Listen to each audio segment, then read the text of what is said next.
เลข IMEI គឺជាលេខអត្តសញ្ញាណនៃទូរស័ព្ទរបស់អ្នកខាងក្រោមនេះគឺជាវិធីស្វែងរកលេខ IMEI ដោយឆាប់រហ័សវិធីទី1គ្រាន់តែចុចផ្កាយទ្រង់ជ្រូក06ទ្រង់ជ្រូកអ្នកនឹងឃើញលេខ IMEI បង្ហាញភ្លាមៗ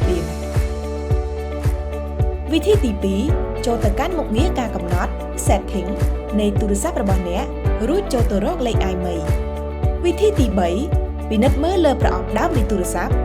អ្នកនឹងឃើញលេខ IMEI នៅលើប្រអប់ទូរស័ព្ទតែម្ដងចុចផ្កាយទ្រង់ជ្រូក06ទ្រង់ជ្រូកឬមុខងារការកំណត់ឬប្រអប់ដើមនៃទូរស័ព្ទទាំង3នេះគឺជាវិធីសាមញ្ញដែលអ្នកអាចស្វែងរកលេខ IMEI បានគ្រប់ពេលវេលាលេខ IMEI របស់អ្នកមិនមែនគ្រាន់តែជាតួលេខធម្មតាប៉ុណ្ណោះទេប៉ុន្តែវាជាលេខអត្តសញ្ញាណសម្គាល់ឧបករណ៍របស់អ្នកសូមចងចាំនិងរក្សាទុកសម្រាប់ការប្រើប្រាស់ចាំបាច់ណាមួយ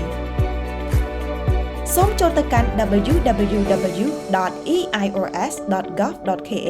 សម្រាប់ព័ត៌មានបន្ថែម